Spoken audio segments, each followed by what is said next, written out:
eternamente, agora e sempre, pelos séculos dos séculos. Amém. O Evangelho de hoje trata de dois momentos dos mais importantes, dos mais relevantes na vida do género humano.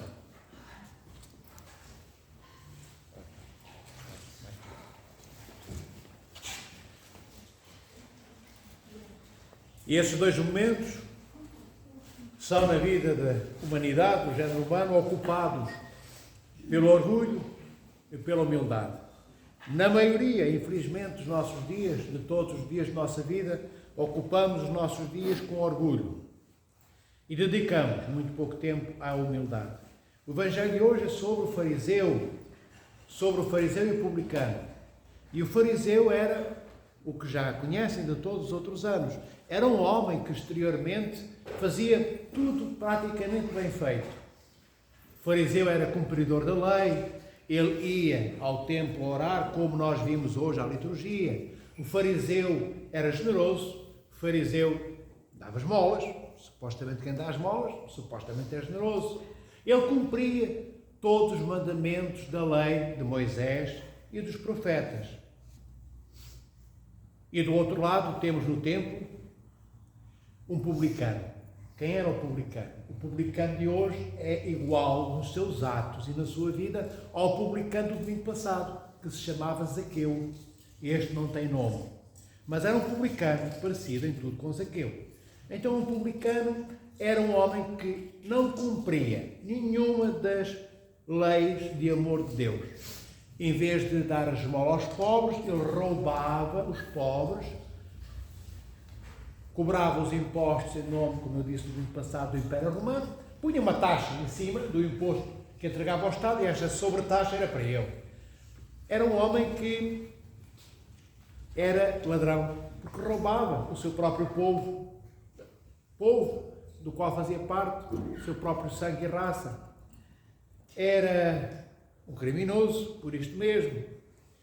Era um homem avarento, era um homem ambicioso, no sentido de ter cada vez mais coisas neste mundo para si próprio. Isto era o publicano. E ver, como eu comecei por dizer, o fariseu é o cumpridor, é o homem que cumpre todos os detalhes da lei. Todos os detalhes da lei. E de repente nós ouvimos no Evangelho de hoje dizer, o Senhor, nosso Deus, dizer que o publicano sai justificado e o fariseu sai injustificado. Bem, isto quer dizer o quê numa linguagem simples?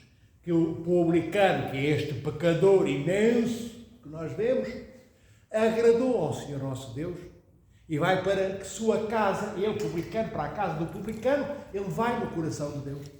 E o fariseu não vai no coração de Deus para a sua casa. Numa linguagem simples, para que entendais é isto. Então, o que aconteceu? Como é que o publicano, sendo tão cumpridor, não agrada a Deus? O publicano, o malandro, malfeitor e ladrão, agrada a Deus. Estas questões nós devemos pô-las, porque o Evangelho coloca diante de cada um de nós esses momentos, essas questões. O problema, amados irmãos e irmãs, não está no que o fariseu faz. Ele dá a esmola, sim. Ele ora, sim. Ele cumpre toda a lei do Antigo Testamento, Moisés e profetas, sim. Sim, mas ele acha-se grande. Ele acha-se sublime. Ele é um exemplo de amor diante de Deus. Ele acha que merece quase uma medalha da parte de Deus, de tão bom ele ser. O publicano, ao contrário, nem ousa levantar os olhos do chão, entra no templo e diz: Senhor, tem piedade de mim, pecador. E o publicano não inventa desculpas, não vai ao templo dizer: Senhor, tu sabes, eu, roubo o povo judeu, sou cobrador de impostos, porque tive más influências da minha família. Tu sabes, Senhor, eu sou assim um bocadinho para o malandro, não é? Roubo os meus irmãos. Tive má influência da sociedade que vivia à minha volta, na minha aldeia, sabes? Tive uma família que não foi um exemplo para mim. O publicano não dá desculpas. O publicano não diz nada disto. Ele só diz aquela eterna frase: Senhor, tem piedade de mim que sou pecador. E nem ousa, como eu disse, levantar os olhos para o céu, porque ele não se acha digno de contemplar a criação de Deus. Ele sente que tudo o que ele pode fazer, porque nada mais há a fazer, é pedir perdão a Deus do que ele é. E o que o leva a ele, publicano, a pedir perdão a Deus é a humildade. A humildade é uma virtude, com todas as virtudes, são dadas por Deus.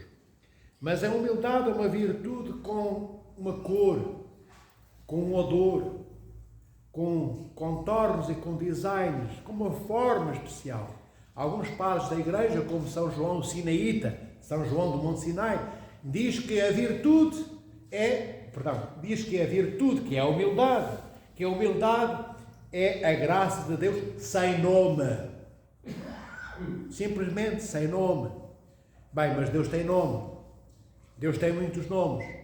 Mas o que São João Sinaíta quer dizer é que a humildade é a própria plenitude da presença do amor revigorante, revivificante de Deus. Porque Deus tem muitos nomes, é verdade.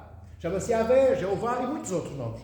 Mas nenhum destes nomes manifesta, expressa, nos dá a conhecer a plenitude do que Deus é. Então, segundo São João Sinaíta, São João do Monte Sinai, que é do século V, ano 400 e tal, a humildade é a presença plena do próprio Deus no coração dos seus filhos. Quanto maior, amados irmãos e irmãs, a nossa humildade, maiores nós seremos diante de Deus. Mas quanto maior a nossa humildade, maiores nós seremos diante de Deus e muito mais pequenos cada vez mais diante dos homens. Quanto mais humildes formos, menos valemos aos olhos da humanidade. Até ao ponto em que não valeremos nada. Quando nós não valermos nada, fomos espezinhados, trucidados, malditos no sentido de que dizem mal de nós, não malditos porque fazemos maldades. Quando maldisserem sobre nós, quando disserem infâmias, quando mentirem, quando mentirem sobre nós, que injustiça! Quando as pessoas mentem sobre nós e nós queremos o quê? Queremos que seja feita justiça. Queremos que quem mentiu seja levado para o cepo. Só não pedimos que se lhes corte o pescoço, porque não estamos na Idade Média. Mas afastamos-nos das pessoas que são nossos irmãos e irmãs. Mentiram, mas são nossos irmãos. Mentirosos, mas são irmãos nossos. Disseram mal de nós. Sim, disseram mal, mas são nossos irmãos. Não nos partilham connosco a sua comida, nem nos convidam para as suas casas. Não nos dão a sua comida, nem nos convidam para as suas casas. Mas são nossos irmãos. Nós, queridos irmãos e irmãs, somos filhos de Deus. Somos nós semelhantes a Deus. Queremos nós todos os dias caminhar, dar mais um passo e um palmo ao encontro de Deus. Se calhar não fazemos isso todos os dias. Se calhar não fazemos isso nenhuma vez a vida inteira. Há tantos seres humanos de todos os séculos, vivos e mortos e até dos que vão nascer, que nunca quiseram estar com Deus. Porque nunca quiseram estar com os seus irmãos. E exigimos justiça aos irmãos da nossa carne, da nossa cor ou de cores distintas. Mas Cristo exigiu alguma justiça quando foi para a cruz, amados irmãos. Vede a humildade que hoje o publicano abraça, é plasmada, é colada à humildade de nosso Senhor Jesus Cristo. O Senhor, nosso Deus e Salvador Jesus Cristo, abraça a kenosis, que é um termo que aprendei, não conheci, kenosis. O que é abraçar a kenosis?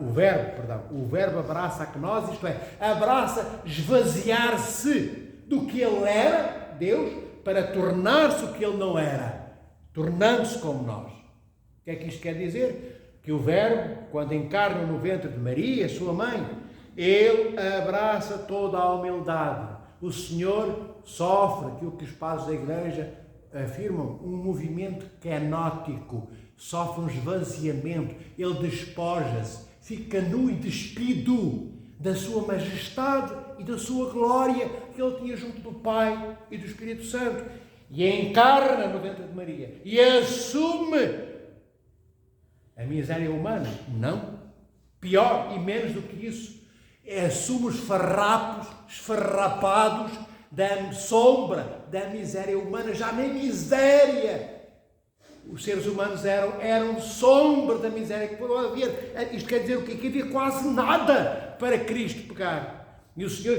vejam a humildade dele, ele abandona tudo aquilo que lhe era seu por direito. Cristo tinha direito à glória e à majestade junto do Pai e do Filho, porque ele é a segunda pessoa da Santíssima Trindade. Nós não temos esse direito. E então somos orgulhosos como o publicano de hoje. Eu cumpro uma medalha. Eu visitei o meu irmão 4 vezes este ano, que é que o bispo na igreja me dê como exemplo da comunidade tantas vezes. Olha, temos um irmão que está a caminho da santidade. Muitas vezes digo-vos isto, amados irmãos e irmãs, e isto que eu vos estou a dizer são coisas que vós já conheceis e que, infelizmente, talvez tenhais presenciado na vossa vida. Mas devemos ter como exemplo Cristo. Vendo do que o Senhor abdica para pegar quase no pó nosso, não é pau nosso, no pó da terra, nas cinzas de Job, nas cinzas de Job, o profeta.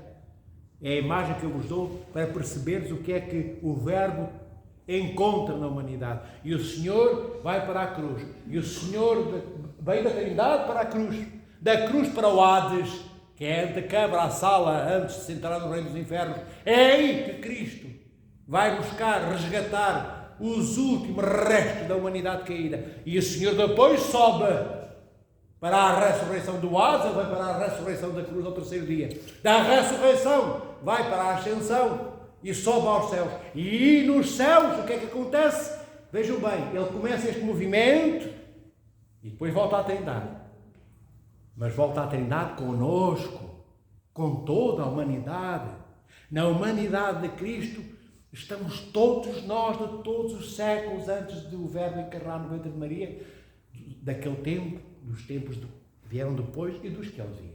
Então, Deus despoja-se, abdica da sua majestade e glória para tomar o pó e cinzas da humanidade caída e afastada dele, que já não amava, já ninguém se lembrava de Deus quando o Verbo encarna. E o Senhor pega nesta humanidade, restaura, dá-lhe vida, vai ao próprio Hades, às portas do inferno, buscar os últimos.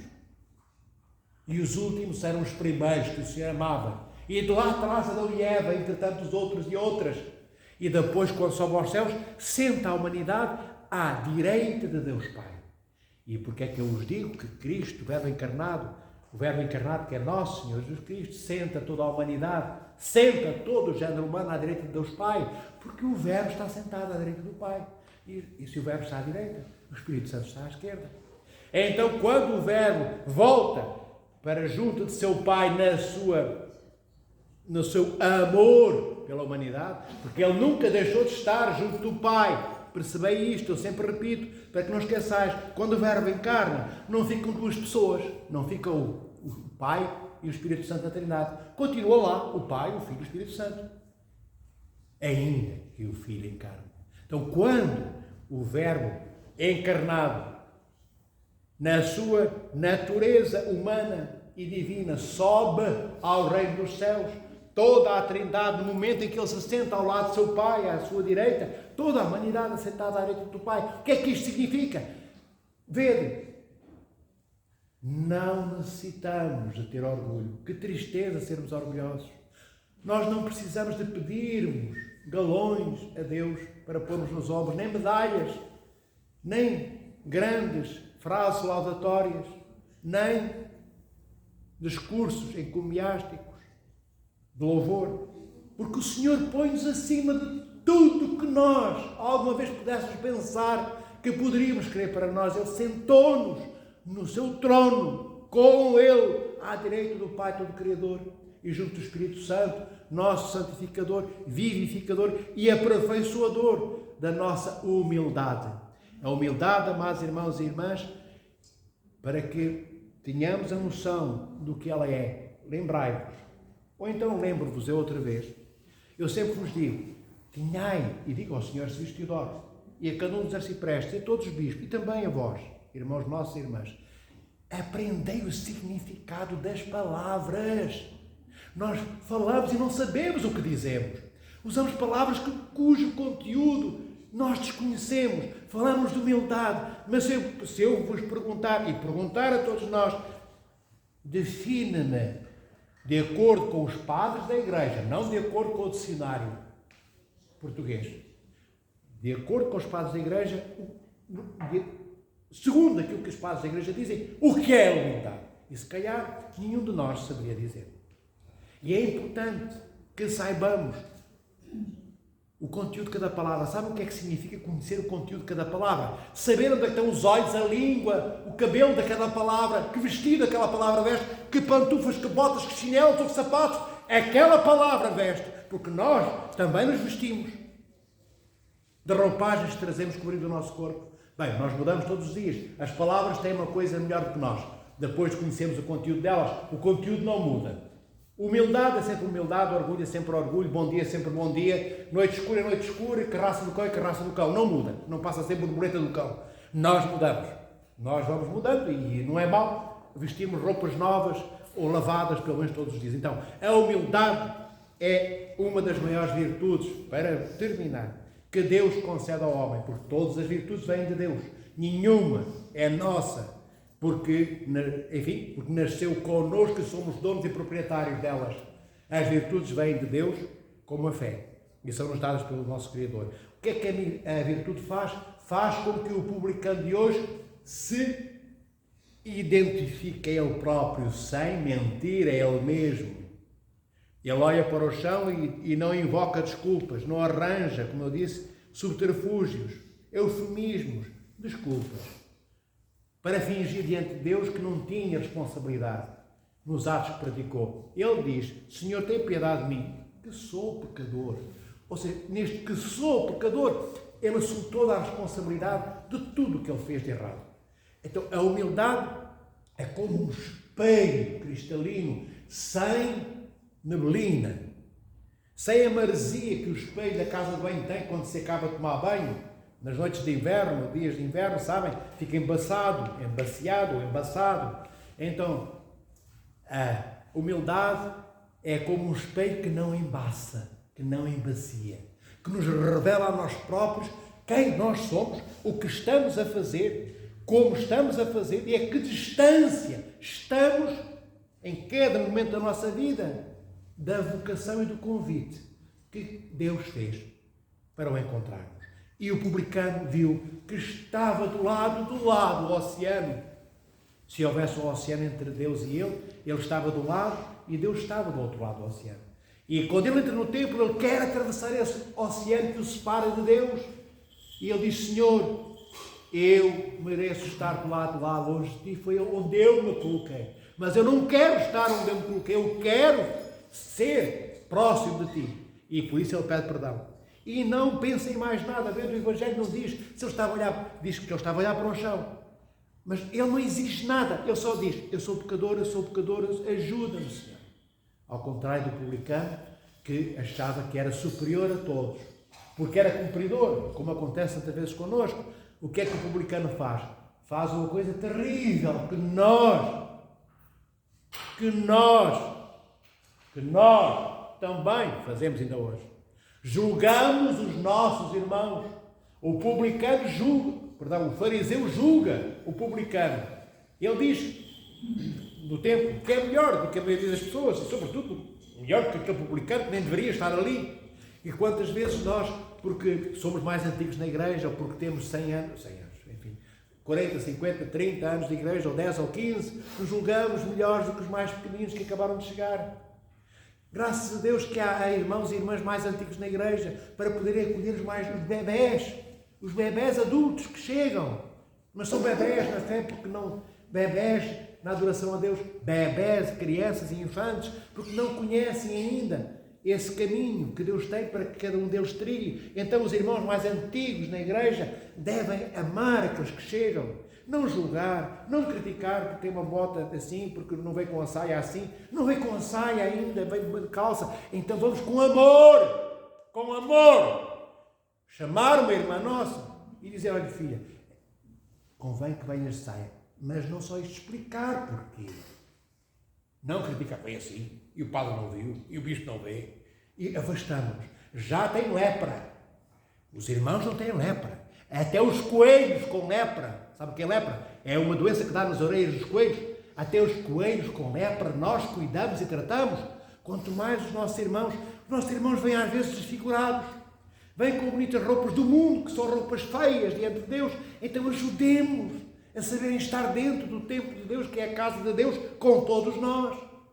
Mas não encontrem em nós um julgador, um juiz, como o fariseu de hoje, julgando o publicano. Que os nossos irmãos e irmãs, seja de agora, seja de antigamente, ou do futuro, encontrem em nós o próprio Cristo. Este Cristo que se despoja de todas as suas roupas de glória e de majestade e nu sobe à cruz e da morte nos traz vestidos com o seu amor profundo e nos veste a sua glória, da qual ele se despojou, e nos reveste a sua majestade, da qual ele abdicou, e nos leva nas roupagens que eram dele e não nossas.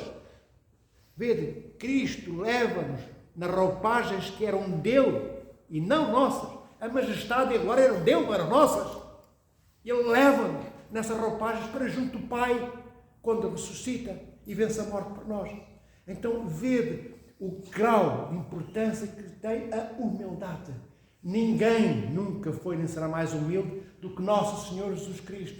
É um modelo único, o maior de todos, em todos os detalhes, de como deveremos e podemos, se quisermos, aceitar esta virtude grandiosa que Deus vive, que é a humildade, nas nossas vidas. E então nós seremos transfigurados, seremos um outro Cristo. E como Cristo nos levou a nós para junto de seu Pai, sentando-nos à direita do Pai, nós também, se formos semelhantes a Cristo, levaremos irmãos nossos para a casa do Pai. As pessoas sentir-se-ão bem com o nosso cheiro, não só com as nossas palavras, sentir-se-ão atraídas pelo nosso olhar, mesmo que estejamos em silêncio. Porquê? Porque já não somos nós. Nada de nós é nosso. Tudo o que era nosso passou a ser dos outros, como o Verbo encarnou, que encarnou fez. Então todo eu sou Cristo em movimento, com uma roupagem ainda do bispo Paulo, Metropolita, Damasquinos, ou de quem for, ou do Antônio Joaquim de Santana, não importa. Mas somos um nome preenchido pela graça de Deus. Nós somos preciosos e preciosas aos olhos do Criador, queridas irmãs e irmãos. Não aceitemos ser menos do que esta medida generosa que o próprio Deus partilha connosco, que é nós sabermos que fomos criados por amor e que quem nos criou por amor, que é o nosso Deus, continua apaixonado por nós, abrasadoramente, ao ponto de ter ido ao Hades, à porta dos infernos, ao ponto de ter ido à porta dos infernos, buscar os que estavam mais longe. Todos nós somos preciosas e preciosos para o Senhor nosso Deus. Sejamos como Ele é, humilde. Na humildade nós temos espaço para todos, menos para nós. Na humildade, tudo que eu não quero, em extremo, diria, sou eu próprio. Porque eu quero os outros antes de mim. Então eu esqueço de mim mesmo ou de mim mesma, porque todos e todas são mais importantes do que eu, como o Verbo que encarnou, sai junto de seu Pai, porque todo o género humano e todos os homens e mulheres e crianças e velhos de todos os séculos eram importantes, ao ponto de Deus se desinstalar e abdicar a sua majestade e glória e baixar da Trindade à terra criada e para nos levar para junto dele. Vede, a humildade, se alguma coisa faz, é que nós não sejamos importantes. Aliás, quando somos humildes, todos são importantes, menos nós. Todos são importantes, todos estão em primeiro, menos eu. Que o Senhor protege e guarde cada um de vós nas vossas vidas, com saúde, durante este início de pré-quaresma. Estamos a 3 semanas da grande quaresma a começar. Preparai-vos, amados irmãos e irmãs, para esta caminhada de encontro com Cristo, na ressurreição, orando, como eu disse, abençoando as vossas casas. Pedi à igreja, não dá para abençoar todas as casas de todas as famílias até daqui a 3 semanas. Mas dá para abençoar-nos durante estas 3 semanas e durante todas as outras, até ao Sábado Santo, da ressurreição do Senhor. A norma da Igreja Ortodoxa é que todas as famílias devem ter os seus lares abençoados entre o Natal e o início. E o Sábado, o grande perdão. Mas como não é possível? Porque nem todos têm disponibilidade. Então lembrai-vos. Não seja desculpa, queria a minha casa abençoada, mas já começou a quaresma, daqui a 3 semanas. Não tenhamos isso como desculpa. Quem desejar as suas casas abençoadas, fale com o Sr. Doutor, fale comigo, fale com o Reitor, com o Sr. Gabriel, e nós iremos abençoar com o clero as casas de todos, para que todos encontrem espaço, para poderem ser humildes, amados irmãos. Pedir para abençoar a nossa casa é um ato de humildade já. É porque eu reconheço que não tenho poder suficiente dentro da minha casa, que o Rei da minha casa é o Senhor meu Deus, e não quero outro senão o Senhor meu Deus. Então eu quero que Deus me ajude para expulsar aqueles que são os demónios caídos. Vede, o orgulho transformou os anjos em demónios. A humildade transforma as mulheres e os homens em anjos. Vede o caminho diferente?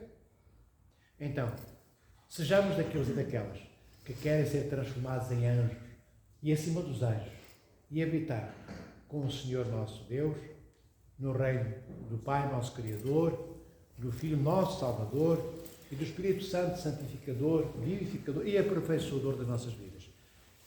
Uma santa semana de oração e de paz para início desta preparação e desta caminhada à Páscoa.